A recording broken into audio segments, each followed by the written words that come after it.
მოგესალმებით, ეხლა ვართ გიორგი ჯანტორია, ფსიქოანალიტიკოსი.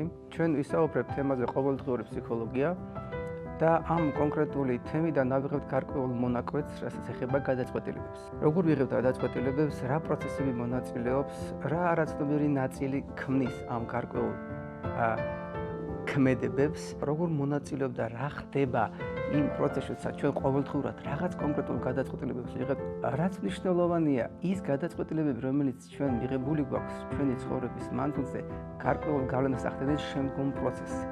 ყოველდღიურ ცხოვრებაში ჩვენ გაუცნობიერებლად, ხშირ შემთხვევაში დაუკვირვებლად, ხშირ შემთხვევაში თითქოს და სპონტანურად ვახორციელებთ გარკვეულ ქცევებს, ვიღებთ გარკვეულ გადაწყვეტილებებს, რომლებიც შემდგომში თითქოს და ჩვენ და უნებურად ცვლის გარკვეულ მოვლენებს. ამ თემაზე გვექნება საუბარი, თუ როგორ მოქმედებს არაცნობიერი სქემები, სცენარები და ის გარკვეული წარსული გამოცდილებები, რომელიც შეიძლება ცნობიერ დონეზეც არ აისახებოდეს, ახდენდეს გავლენას თითოეულ ჩვენს გადაწყვეტილებაზე და ჩვენს მოქმედებაზე.